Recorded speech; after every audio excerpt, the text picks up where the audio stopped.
Hey fearsome friends, where there's people, there's problems. A very true statement.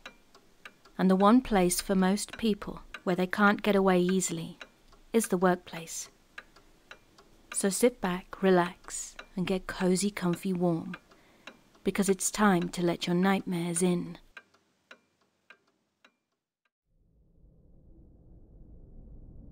I've been stewing on this for a while now, and for some reason my brain keeps coming back to this particular incident.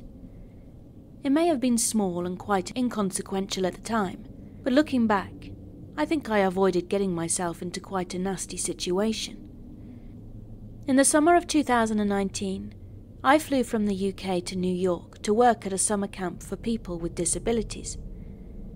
It was tiring work, as we were often worked for 12 days straight with 2 day gaps in between each session, and our working days ranged wildly depending on the needs of our campers. After a particularly exhausting session one day, I had agreed to go with my friends to stay in an Airbnb in Queens, and in order to get there, we had to be up early at around 5:30 a.m. to make sure our leaving campers were ready and had had breakfast before allocating seats and getting campers on the buses for our 3-hour journey, where we had to stay awake to keep an eye on everyone. By the time we had arrived in New York City, it was around midday, and I was exhausted and more ready to sleep than I was to explore. We got the subway from central Manhattan, where the camper drop-off point was to Jamaica, Queens, and one of the people I was travelling with was native to Queens, so had asked his cousin to take us to the Airbnb. However, his cousin was stuck in traffic and said he would be around 45 minutes. During that time, my friends were all quite hungry, so they all went into Popeyes for food. But because I wasn't really hungry, I decided to stay outside on my own and have a cigarette. I hadn't had one all day and was getting a bit aggy. As I was smoking, I was approached by a guy who I can only describe as being of South Asian descent, was quite slim in appearance, and standing at around 5'9". And once he'd made eye contact with me, he immediately started asking me about myself. I gave him a fake name and told him I was from the UK, and he was immediately interested in me, going as far as to sit next to me on the bench. He complimented me and said I was perhaps the most gorgeous person he had ever seen, which was a definite lie, because at the time I had quite greasy hair and extremely dark bags under my eyes from the lack of sleep and time to myself to shower. In all honesty, I looked quite unwell, so I was slightly taken aback by the sudden compliment. He then asked me how old I was, to which I told him I was 19, which was true, and he teased that he didn't believe me, as I have quite a baby face and stand at around 5'1", so I do get that a lot. He told me that I was too young to smoke, and that I could get into quite a lot of trouble, as I was no longer in the UK. I was extremely thrown by this, as I'm very bad at small talk, and had never been spoken to like this by a stranger. He asked me what I was doing in New York, and if I was with anyone at the moment. So I told him that I was working at a summer camp, and that I was here with friends, but they were all inside eating, and I wanted to enjoy the warm weather. His face seemed to light up, as although the place where my friends were eating wasn't too far away, I was out of eyesight, and they wouldn't be able to see me. The guy then asked if I would be staying for long, to which I told him that I was only going to be in the area for less than 2 days. He then asked me if I would like to come with him for a tour of the area, where he promised to show me the nightlife of the city. He knew places that would allow me to drink and have a good time with him, and that if I was seen smoking, I would probably be stopped by the cops. So because of this, I should probably go with him to an area with less cops looking out for underage drug users. I was extremely confused by this and became quite nervous about his wording. I'd always had stranger danger taught to me as a kid, and I think if I had been in a less groggy state of mind, I probably would have immediately left him on the bench. But for some reason I felt like I had to stay and not draw attention to myself, as that would be more mentally draining. I told him that I was here with friends, and that they probably wouldn't appreciate me going off without telling them, to which his demeanour kind of shifted to a slightly colder one, as he said that any friends that would prefer to eat rather than sit outside with me weren't really my friends, and that he was more than happy to be my friend if I just came with him. I began to panic at this point, but I tried not to show it as I told him that I just needed a cigarette before joining them. He then asked if I would come with him if he bought me a pack of cigarettes, as he knew I couldn't really buy them without being 21, to which I firmly told him no. I just wanted to go inside where I would feel much safer. He tried to initiate some kind of physical contact with me as a way that he thought would come off as reassuring, but once his hand touched my leg, alarm bells were definitely ringing and my body went into fight or flight mode. I immediately told him in a very strained voice to get the F away from me, and that if he tried to touch me again I would scream. I must have already been making quite a commotion by that point though, as I noticed several passers-by giving me the side-eye. But this guy must have assumed that I wasn't worth it, as he jumped up and started walking away very quickly. I watched as he walked over to a guy that was standing on the side of the street and made several gestures whilst looking back at me. Both guys then quickly walked off, leaving me quite shaken and confused. I stayed on that bench for a while afterwards, as my brain kept telling me it wasn't safe to move yet. I only went in because it had started to rain, and one of the girls I was with asked if I was all right, so I told her what had just happened. She reckoned it was an attempted kidnap, but I just brushed it off as I didn't see it as that serious. I'm really not sure what his intentions were, nor who the guy who he walked off with was, but I've definitely become more standoffish to any strangers that try talking to me.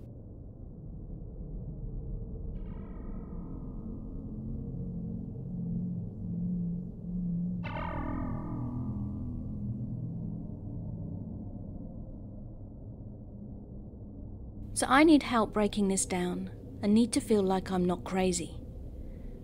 I'm a court clerk and I work for my local courthouse. I work in the Clerk of Courts, COC, both in the office and in court, split about half and half time-wise. On Friday I was in the office at my desk. I also assist with customers who come into our office who have questions on certain types of filings, and I'm the backup coverage, specifically for our records window. In my state, we are considered public records. Anyone can come in and request copies from any case, unless it's juvenile, confidential, or sealed by the court, and this is really important to the whole story. I was asked to cover the records desk from 4 to 4:30 last Friday, so our records clerk could leave a little early. No problem. I have no issues helping out when I can. Then around 4:15, we had a frequent flyer, as we have so dubbed them, who was this man that comes in frequently to get copies out of his case.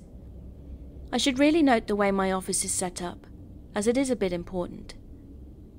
We're set up kind of like the DMV.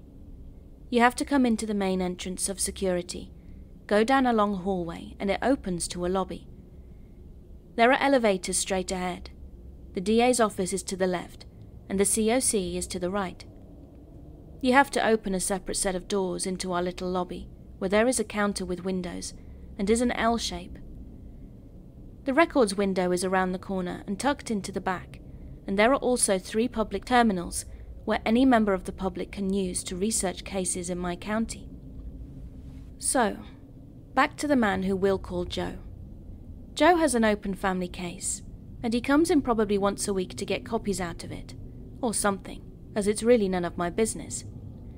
He came up to my windows somewhere around 4:15, 4:20 p.m. and said he requested some documents. When documents are requested from the public terminals, they go to a queue, which I then go into and select them to print. I went into the queue, glanced at the documents and asked, "Did you have 11 pages?" And he replied yes, so I selected and printed. I wrote him a little slip out with the number of copies and his total owed. Then I gave him the slip, directed him to go back to the cashier's window 4 to 5 for payment, and would meet him up there. I went to grab the copies off the printer, which had jammed. So messing with that for a minute, I counted the pages, took them to the cashier, then I went back to my counter to help the next person in line. The next customer was easy. Her records were prepaid and printed. After the second customer, it was gone 4:25 p.m, and my co-worker, work wife, we'll call her Lynn, asked me if I wanted to go thrifting for clothes at Plato's Closet after work.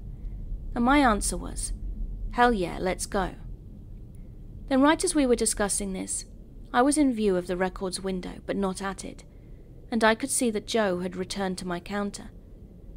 I went up to it and asked how I could help him, when he stated, "You must be new." I'm not new though, I'd been there for almost 4 years, and in the legal field for almost 10. "No, I'm not. How can I help?" I replied.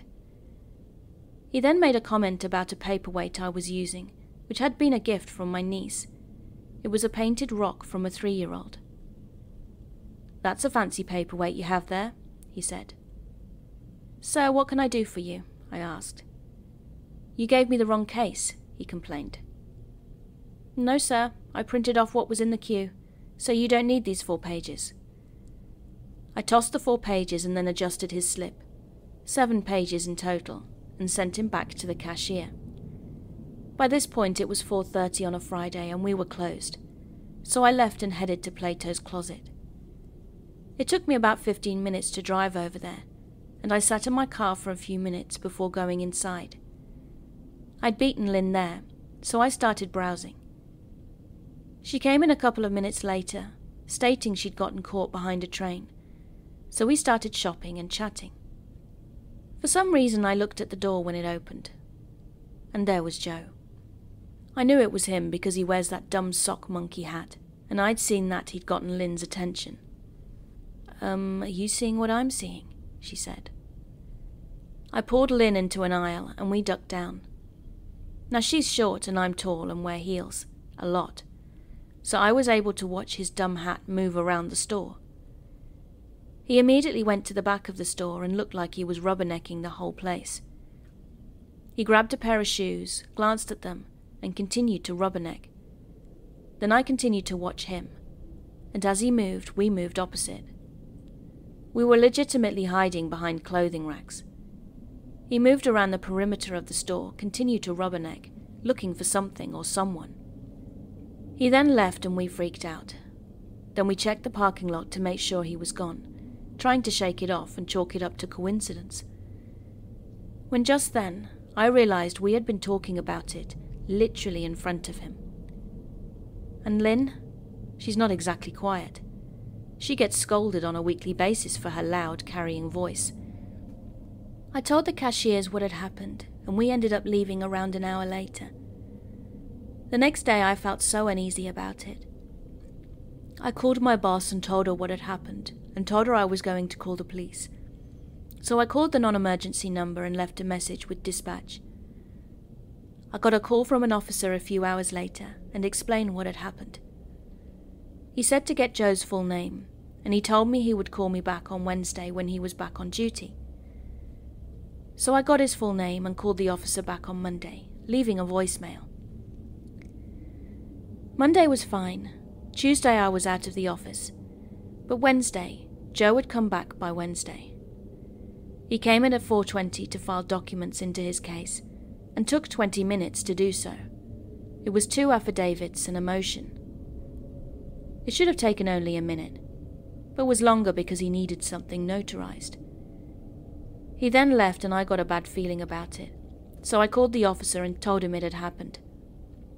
The officer said that if he comes back Thursday to call, and they would come down and talk to him, as the police department is only across the street from the courthouse. So Thursday rolled around, and no Joe. That is until 4:25. He beelined for the computer in the corner, and I messaged my boss. We had already put into place a safety plan, and the sheriff's deputies who work security were notified. 3 deputies followed him into my office, and I called the police. Then 2 officers came down and they questioned him. He admitted to being at Plato's Closet, as he was shopping for his 2 young daughters, ages 9 and 11. But the only problem with that is that they don't fit into clothes at Plato's yet.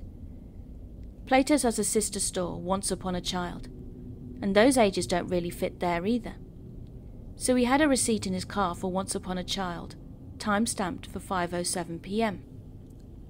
He denied hearing my conversation with Lynn, re going to Plato's after work, and stated he'd left my office at around 4:15 and taken his children shopping for clothes. but he didn't have his children with him at the courthouse or Plato's. He also asked the officer immediately and unprompted, "Did she call you?" stating that he believed his ex-wife was setting him up. So because my office is a public one, and he has made arguably legitimate reasons to come in here, there was nothing the officers could do about it, so they issued him an oral warning and put him on standby. But the kicker is, he could have opted into his case electronically, but made a big deal about not being able to a few months ago. We told him, though, if he was having issues, to call the court support line and they would be able to remedy the situation. But instead he chose to come in and pay $1.25 per page instead of a one-time $20 fee, which apparently he'd also paid. And if all this wasn't enough, last year his roommate had filed a restraining order against him, followed by the roommate's girlfriend alleging sexual harassment. I won't go into details re the family case, but let's just say it's more than messy. He's also filing extremely high-level types of documents for representing himself. Update. I had been in court all day, then came down to my desk at around 4:05 p.m. He came in about 4:10, and I left whilst he was still in my office. What am I supposed to do? The officers couldn't do anything else. I needed another incident outside my office to file a restraining order, and I've ordered home security, signed up for self-defense classes, and I'm purchasing mace and looking into handguns. I don't know what else I can do.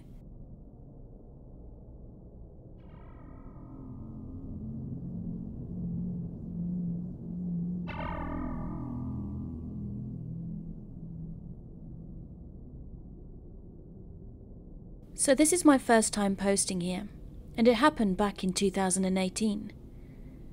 I worked at a SeaTac airport, which I still think is probably the smallest international airport I've ever seen. It was so small that your workstation almost forces you to work alongside with other jobs. For example, I worked in sales and we were stationed right next to the wheelchair lane, which usually had one wheelchair pusher in it. Now keep in mind I was only 19 when this incident happened, and I would say I'm a sweet person who goes out of my way to start conversations with people that look bored. And since I work night shifts at the airport, there was practically nobody flying, and there would be more workers than passengers. And that's when we met Mike. Mike was around 20 to 23 years old, and was one of the wheelchair pushers. He looked completely out of it, zoned out and didn't seem non-talkative. And he and I worked side by side in lanes. He would usually come to give the person in the wheelchair lane a lunch break, then would proceed to go back to pushing people in wheelchairs throughout the airport. The 30 minutes we did see each other every day was completely awkward and quiet, until one day he overheard me and my co-worker's conversation about depression, so he prompted up his chair and piped up. "Yeah, I agree with you. Depression sucks." And that's when I realized that, oh man, the kid doesn't just look depressed, but probably is.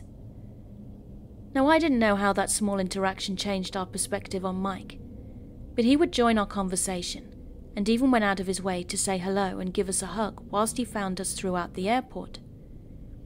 One day my lead suggested Mike and I should go out for tacos, since we'd both been complaining on how nothing is open late at night, and we were always hungry then. Now we've known Mike for almost a month, and his depression started filling with joy every time we would find out we were stationed next to each other. At this rate, we'd laughed it off by saying no way. It would be too weird if we went alone together. I was currently single and was in no way attracted or interested in Mike like that. But he looked at me and said, "I actually know this amazing Mexican spot that's nearby if you're actually really hungry. They serve the best fish tacos." Now being the fat ass that I am, I didn't decline his offer. I loved eating late at night, and Mike never gave me a stranger danger vibe. So I agreed because I didn't see the harm in going out to get tacos before I went to sleep. We exchanged our numbers and I headed home before him, since I clocked out an hour before he did. When I arrived home, I was getting dressed to go eat out, and the plan was to just meet up at the Mexican spot, as it ended up being only 5 minutes away from my house. But just then I got a text from Mike saying he wanted to pick me up.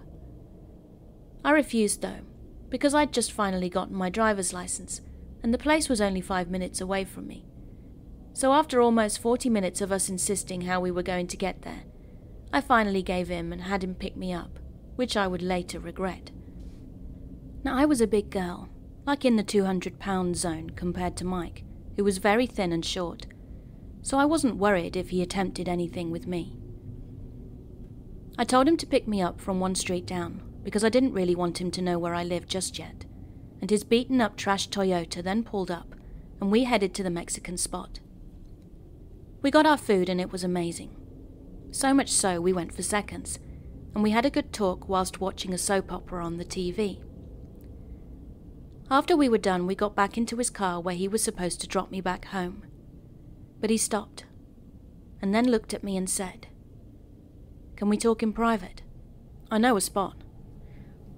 I kindly refused and told him it was already 2 a.m. and we should get back home, and he said, "I know it's late, but I just have a lot going on in my life, and you're the only person that's really hung out with me like this." So the kind idiot I am, I said sure. Already seeing him drive down the road, I noticed so many red flags. As the streetlights started disappearing, the more his mood and tone started to change. A completely different atmosphere around Mike emerged, and he began saying, "I sure do hate the society about women nowadays. They all have this stupid standard. I hate them. I hate them." Did I just find a woman hater, I thought. Mike never came across as a gay guy. He was just starting to seem like every time he attempted to talk to a woman, they blatantly rejected him. And me, a woman, is now a dummy he's projecting all his female hate talk to. I was actually too stunned to speak, because he became a whole different person during that drive. We arrived at an abandoned skate park in the middle of God knows where, and he told me to get out. I did as he said, and here we were at 2 a.m., sitting on cold concrete in freezing temperatures. He went on, telling me how he hated women, and how he would lie to the passengers he takes in his wheelchairs and tells them he's from the UK and speaks in a British accent. I was so overwhelmed. What the hell was happening right now? He then spoke to me in a British accent from there, and how he would give his life up for God, and God was the only thing keeping him chained down. He looked me dead in the eyes then and said, "God would want me to castrate myself, since he doesn't want me touching or near a female creature for my safety." I was completely quiet the whole time, confused and questioning myself on how much of a fool I had been to even think that I thought this guy liked me. I was completely wrong. After around 30 minutes, I was getting cold being the female creature I am, and was anemic.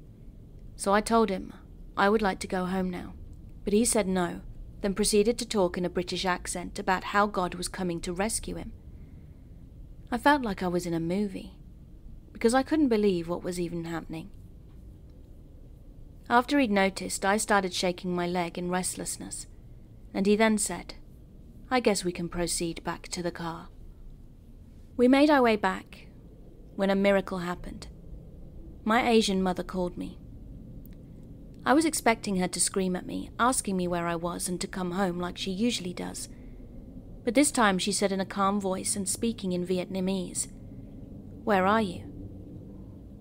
I told her I was out getting food with a co-worker, when she replied, "Okay, have fun," then hung up. Again in disbelief that she didn't care where I was at almost 3 a.m. for the first time ever, I lied and said, "What? Oh, you want me to come home now? Oh, okay, I'll start heading there soon," and pretended to hang up on the phone. I looked at Mike and apologized because my mum wanted me home now. He punched his wheels and sighed, annoyed, and very loudly, which gave me a jump scare for a moment. Then he started his car and just sat there in silence, annoyed and grinning the whole time. He eventually started driving, then pulled out his phone and literally threw it at me. "Open it," he demanded. Already exhausted and still not believing everything that was happening, My eyes grew fixated over the 100 notes on his phone. "What is this?" I asked. He said they were songs and poems that he's written, then looked at me and said, "Go ahead, pick one." I don't quite remember what the notes said, but the only key words I saw that stood out to me were betrayal and woman. "Ah, that one," he said. "Would you like for me to sing it to you?" I straight up said no, but he continued to sing it for me anyway. And the worst part was he sang in a British accent. The whole drive was then him singing to me in a British accent and telling me how God's plan is to stray him from the human race so he can overcome himself. I was zoned out for the whole car trip. It didn't feel real. But my sense of danger decreased due to how exhausted I was. I was listening how this man wanted to eradicate the female species off the face of the earth, and how our judgment day was coming. When he finally dropped me off on my street, and had the audacity to say, "I had such a lovely time with you, darling," I slammed his car door shut and ran down to my street before he had a chance to start up his car.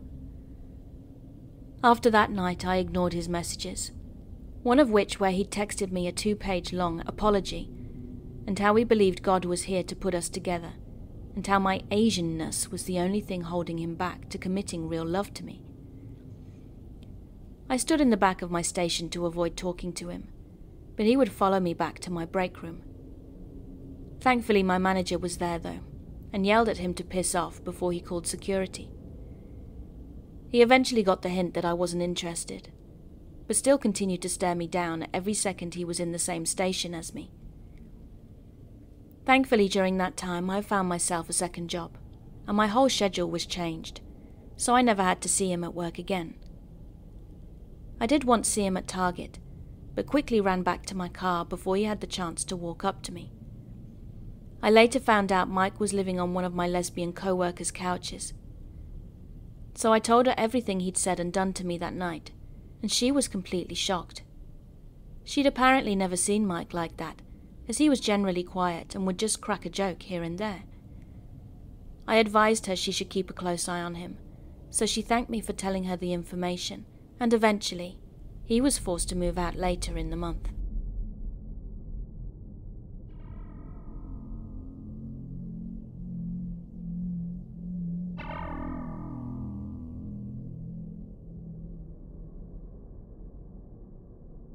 I'm a female, and when I was 16 to 17 years old, I worked at a small family-owned bakery. Now this bakery has been in my town for 50 plus years, and owned by the current bosses for over 20. Since the bakery has been here so long, we had a lot of regular customers, and the owner's friends coming in on a regular basis. There was this elderly couple that came in for the first couple of months that I worked there, and they were so sweet. I would strike up a conversation with them, as they would come in first thing in the morning when we went busy. And one day they brought in their grandson, who was 27 to 28. I made my usual conversation with them. Then after that, the grandson would come in almost every single day, usually without his grandparents. At first I thought he was just lonely, and because he was close with our owner's son, I didn't think anything of it. But then he started to get creepy. He asked me how old I was, which was 16, but at the time I looked generally older as I'm quite tall. So I told him and he responded that that was too bad. He said I didn't look 16. Then he asked me when my birthday was and when I would turn 18. He also asked what high school I went to, and I couldn't lie because he knew I lived in the area. He kept making comments about how nice my body looked and how pretty I am, telling me he hadn't ever seen anyone who looked like me, and he was fascinated by me. When I wore skirts or tops that were tight, he would comment on how short my skirt was or how my top fit me perfectly and how it flattered me. I started to get really creeped out after a couple of days of these questions and comments, so I told my co-worker, who was a couple of years older than me, and she said that she would try to distract him so I didn't have to deal with him. The next day I came into work, my co-worker served him, and I thought I was going to get away, as this was on a weekend, and it was really very busy. I'd have 2 breaks a day, so I used them wisely, and usually watch Netflix or listen to music. So there I was with my headphones in on my break, and he came and sat down next to me, striking up a conversation. During our exchange, I mentioned I had a boyfriend, and he asked to see pictures of him and me, asking if he's a good guy, progressing to the question of whether he satisfies me. I was very uncomfortable now, so I was hardly giving responses, but he hung around until the end of my break. This pattern continued for a while. He knew my name, so he found my Instagram and would reply to all my stories, comment on my posts, and DM me random things like memes, and send me my own posts saying how nice my face and body looked, etc. I started to ignore his DMs, so he would delete what he'd sent and then ask me when he saw me next why I hadn't replied. A while later I broke up with my boyfriend, so I deleted any posts I had with him. The creepy guy noticed within the same day, of course, and he saw me at work and was asking me what I was doing this weekend. I said I had plans and brushed it off, but he kept saying how he had tickets for some fair that was going on in our city and how he had no one to go with. At this point I felt like there was nothing I could do, because his family was very close with the owner. But I finally worked up the courage and told the owner's daughter what was going on. She was very surprised, as she had known this guy his whole life, but said she would speak to him about boundaries and how he should keep his distance, but she wouldn't ban him from the store. A couple of days later he came in again and completely ignored me, but kept staring at me from across the store, looking angry. He did this until he was about to leave, and asked why I had told my boss that he made me uncomfortable. I told him that I was 17 and he was 10 years older, and I didn't appreciate the comments. He said he didn't see a problem because he hadn't made a move until my boyfriend and I had broken up. I was honestly really scared now, and it just so happened that I was thinking of quitting this job because school was already a lot, and I was getting ready to go to university. That comment just completely put me off, so I quit the next day because the timing was right anyway. I blocked his social media, and every so often I'd get random accounts that all had a variation of the same username, so I blocked them too. Luckily I haven't had any encounters since, as I haven't gone back to that bakery since I quit. The last incident that happened with him, though, happened last week. My grandparents had been going to this bakery before I'd even worked there, so one day they went in to get a particular dessert they like. They called me for a catch-up, and they mentioned they'd been to the bakery, and how the owner and his children and another guy in his 20s they hadn't seen before said hi. I asked her who the man was, as I thought he might have been a regular customer or something, but after talking it over with her, it was obvious it was the same creepy guy. I told her all these stories, and she mentioned that he hopes I'm having a good time at university. I now live in a different city, hours away for school, and I've never told anyone at the bakery where I was going. I don't have it on my social media either, so I have no idea how he would know where I went. Every so often those accounts pop up, but since I'm hours away from my home city, I think I'm in the clear for now. I hope I don't ever have to encounter him again.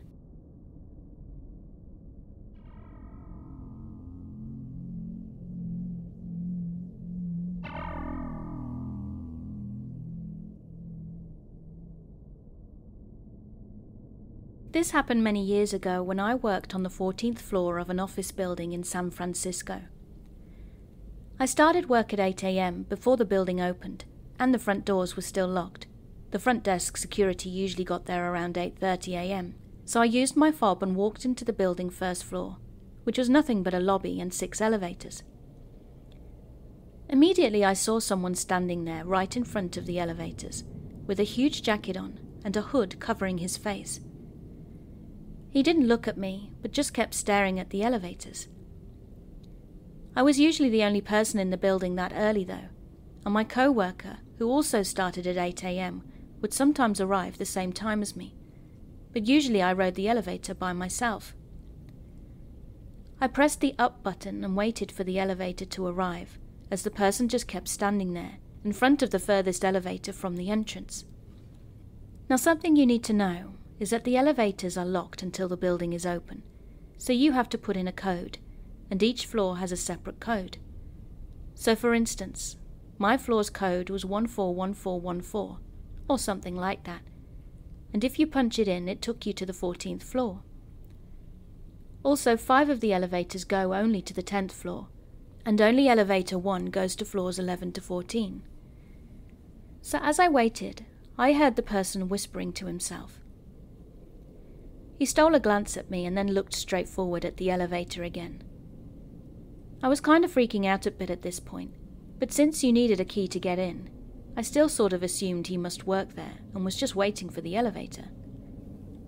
Number 6 opened and he walked in, and I stayed waiting for number 1 to get to my floor. I felt instant relief as the doors shut behind him, and as I can hear my elevator still travelling down to the lobby, I realised his hadn't started moving up, and instantly right then realised that he didn't work there at all, as he clearly didn't know how to use the code to get it to move. The doors to elevator 1 finally opened and I rushed in and started punching in my code. Right as the doors were about to shut, I saw a hand grab them and force them open.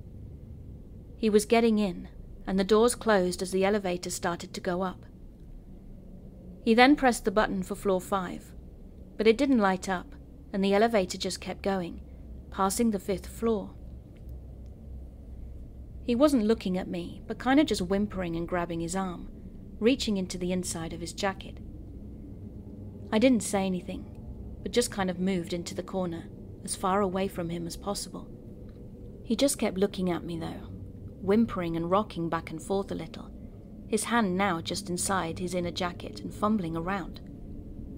The elevator then got to the 14th floor, and I booked it out, but he just stayed in there. My office covered the entire floor, but there was still another locked door to get into our lobby from the elevator. I ran towards it with my key in my hand and began to unlock it, when I realised, like a hellish movie scene, the lock wouldn't turn.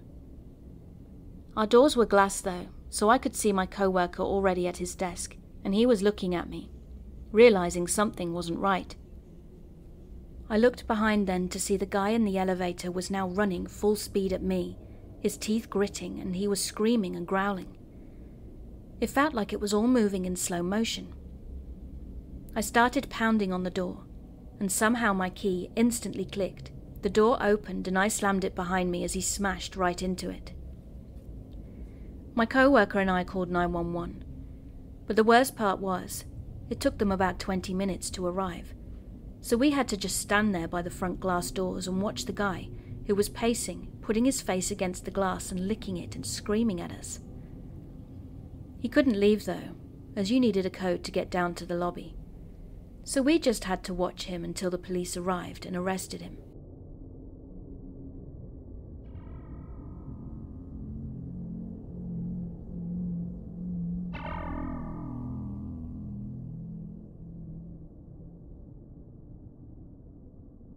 So I'm completely new to Reddit, but I've been reading people's stories for a while, so I decided to add some experience that I've had whilst at work. I'm a carer and have been for about 5 to 6 years. I prefer to do nights as it's a calmer working experience, but I've seen and heard many strange things doing so. 2 of them that stick out are the ones I'm going to tell you about. One night whilst on shift, every hour we have to do checks on the residents to make sure they're okay and are still with us. So I was doing my checks and everything was going okay, until I got to the last room. The lady in this room likes her door closed at night, so the light in the corridor doesn't wake her up. So I went to open her door, but I couldn't move it. It was as if someone was pushing it from the other side. I tried 2 to 3 times to open it, but it wouldn't budge. Fearing the lady had fallen behind it, I went to get the nurse on shift and my colleagues. Each of us tried to open the door, but it wouldn't move. After around 20 minutes, the door suddenly opened easily as it should do, and the lady was asleep in bed, snoring away, with nothing there to have kept the door closed. Now I should mention at this point that this was in a part of the building where no one likes to be alone, as it feels like you're being watched, and on a couple of occasions, a shadow has been seen in some of the rooms. I came on shift and found out one of the residents had passed away 30 minutes before us night staff had gotten there, and we were waiting for the undertakers to come collect the body, which can take up to 2 hours sometimes. As we were going about our job, the buzzer in that room suddenly went off, so I went in and switched it off and left the room. But it kept going off every 10 minutes until the undertakers arrived, but none of us could explain why.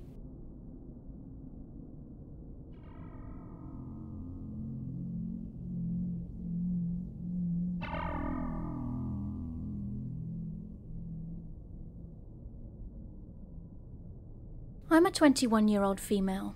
This happened 3 weeks ago and went on for about a week. I'm a part-time Goodwill cashier, and I was sent to put away some clothes in the back of the shop.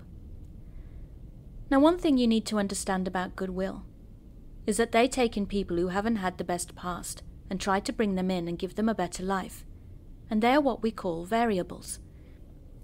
So I was in the back putting clothes away. Then my manager brought out one of the variables to help me. Now, mind you, I wasn't really paying attention when he started putting clothes away, but this dude saw me and said, "Man, this job sucks, doesn't it?" "Well, it does have its negatives," I said, and at that point I was just agreeing to his small talk until we got finished and I took my break. Once I was finished with my break, I then went out to the floor and he was sitting on one of the couches, waiting for me to help him sweep the floor. By then I was like, "Okay, dude, but you leave in about 10 minutes.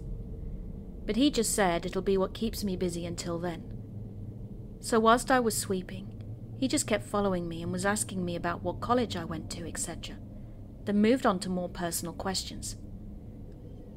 Now, don't get me wrong, I like talking to people and keeping the conversation, but this dude was asking me questions that he doesn't really need to know.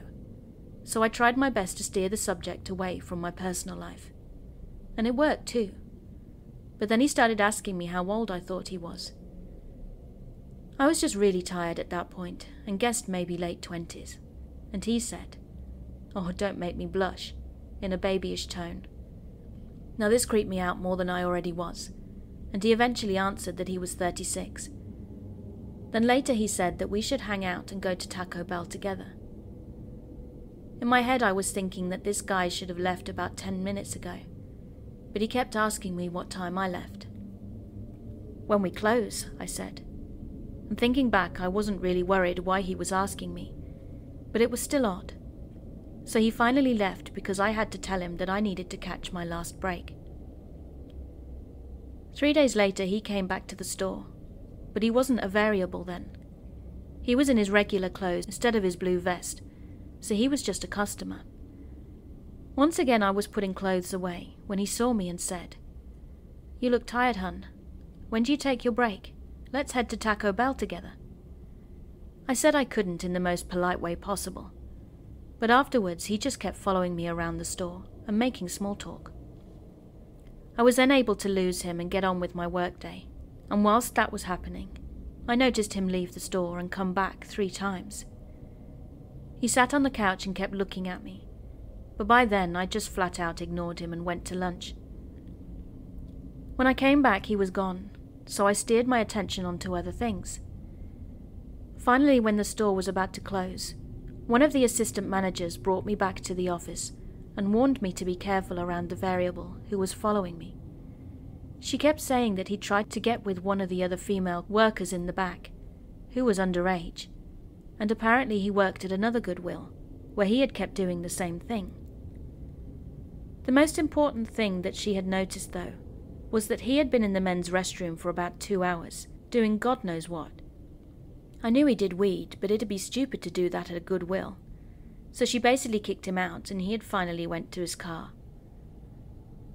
The day before that he didn't come into the store, but was in his car until the store closed.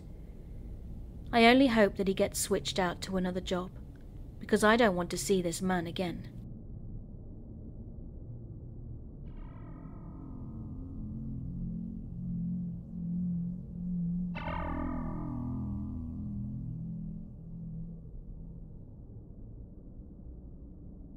So let me preface this by saying that I'm an overnight guard at a hospital. I've been here for about 5 years or so overall, and I've been working night security in various settings for about 12 years. Before that I was a Marine. But my point is, I'm used to odd situations, and in general bumps in the night. The hospital where I work has had its fair share of weird occurrences, as many old buildings do, but nothing too crazy. However, tonight was different. Part of the job is patrolling and unlocking this one really old building, as in one of the first buildings ever built in the city. It's currently used as the College of Nursing, but at night it's deserted. Well, about 3 a.m. or so, it was peaceful in the hospital, but I won't say the Q word.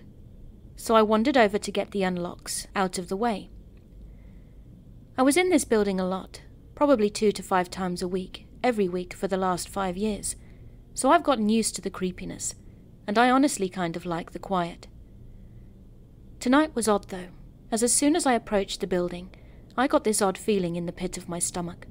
It was that feeling of being watched, like a predator, and anyone who has spent time in the woods knows that feeling. Your hackles raise, so to speak, and your mind screams, "Get out of there." I stopped outside and scanned the street and the courtyard behind me, but there was nothing obvious. However, I couldn't shake the feeling. I went inside and locked the doors behind me, making a note to unlock them last, and that feeling still didn't go.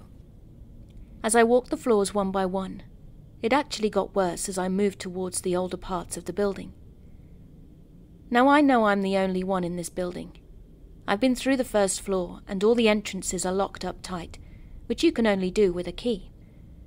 As I got into the upper floors, though, I started hearing things. It began with footsteps, but was hard to tell because it was like they were matching my cadence. But what caught my attention was that it sounded like hard-soled shoes, and not like the boots I was wearing. I turned back and searched the halls then, but there was absolutely nothing, when suddenly I heard a door slam from the hall I'd just come from. So I ran back, maybe taking me a few seconds to the door, and there was nothing. It opened up to an empty auditorium, which I thoroughly searched, but still nothing. By this point I'd shrugged it off, old building and all.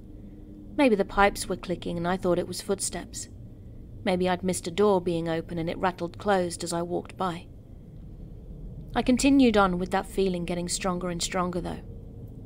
I was now on the stairs to the 4th floor, and was taking a second to breathe and mess with my phone, when I heard a door below me slam shut, and the distinct sound of footsteps again, echoing in the stairwell. I pulled my radio to call dispatch and let them know that someone was in the building. But it beeped, telling me that the batteries were dead and wouldn't call out. Ugh. I called on my phone instead, and dispatch said they'll send some guys. I waited but wasn't hearing any more footsteps, no doors either, and no sounds at all. I walked all the way down and back up to 4 to find no one. Now I was second-guessing myself and anticipating the coming jokes on my behalf as I moved along, figuring I'll finish the last floor and work my way down to meet up with the other guards. But when I opened the door to the 4th floor, everything was different. I'm not talking about a change in atmosphere or anything like that. I'm saying that the entire floor, which consists of old offices used for storage and whatnot, was literally completely different. White painted walls now had wood paneling. The clutter was gone and was replaced by old lab and medical equipment, and there were filing cabinets instead of boxes. But the biggest change? At the end of the hall in each corner were 2 leather-bound chairs, and 2 men sitting in them talking to each other. They stopped and looked at me as I stood there holding the door in stunned silence. Then I blinked and it was all gone, right back to normal. I don't understand it. One second it was completely different from the hundreds of times I'd stepped onto that floor. Then the next, poof, back to normal. Instinctively I tried my radio again, remembering the dead battery as I hit the button, and now it worked. I called out that I was on the 4th floor and that I needed units there as I began to check through each office. Of course everything was normal when everyone got there, and I'm still left wondering what the hell had just happened. We finished checking the building, and I caught my fair share of BS from the other guys. So I went down to dispatch, because I know we have cameras on those floors, and I want to know what happened. I got there then and we reviewed the cameras. We saw the door open as I came in, then the feed froze entirely for about 8 seconds, which of course is not necessarily unusual, but not very common, especially on those cameras. It tends to happen in more commonly travelled areas. So the dispatcher, a man who's been here since grass first sprouted, asked me what I saw, and I described it to him. He said, "Weird. That's how it looked back in the 80s before they redid the lower floors, and those were all the labs for the college." By that point I was just speechless, and decided to save myself from further embarrassment by saying I must just be tired and seeing things. I know that isn't the case though. I was wide awake, and I know what I saw, and I know what I heard through the rest of the building too. I just don't know how to explain it. Everyone has their weird experiences in that building. But man, this one really threw me.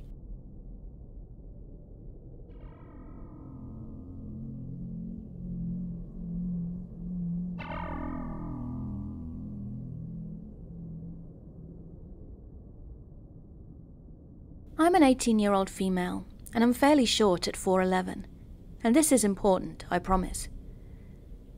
Last summer I got a job as a hostess at the Denny's in town. My job was to seat people and check them out, as well as helping the waitresses when asked. I was 17 at the time, meaning I wasn't old enough to be a waitress, but this didn't stop the wait staff from asking me to take tables they didn't want to serve, which I would always get yelled at for. Around July, there were these 3 older guys who came in. I was asked to go wait on them, so I did, because I didn't want to argue with my co-workers. But they basically changed their orders after I'd put them in, said I was wrong and made me run back and forth for coffee a ridiculous amount of times whilst making some less than favourable comments towards me. "How old are you?" they asked. And when I responded with 17, they said, "Oh, you're a young one, aren't you?" Then they added that I was very cute and I looked younger than I was. These comments continued throughout my time as their waitress, and they also stared at my chest a lot, which I told the waitresses about, but they didn't do much to help me. On the 4th of July, the restaurant was really busy, so me and another host were working. One of the guys came in and sat down, and drinking his coffee stared at me while I worked. I told the manager on duty, and he told me to just avoid him as best I could. Then my dad also came in to get coffee before he went to work. And while he was there, I told him about the guy and pointed him out to him. Going about my day and avoiding this creepy old guy best I could. I was doing my job and getting the work done. But it was hard to avoid him, because we were busy and he was sitting in an area that I had to walk through constantly. I kept my eyes to the floor though, and avoided eye contact with him. At one point, while I was walking back to the register, he approached me and stood in front of me. I looked up at him because I'm short, and this man was like 6 foot or something. Then I politely said, "Excuse me," and he responded with, "What do you have your hair in your eyes for, pretty girl?" Then he touched my hair. I walked to the register quickly and started crying, because I didn't know what to do. I had never had something like that happen before, so one of the dishwashers took me outside to calm me down, and when I came back, the guy was thankfully gone. Apparently the manager had asked him to leave and not come back, and the rest of the time I worked there, I didn't see the guy or his friends. I quit not too long after that.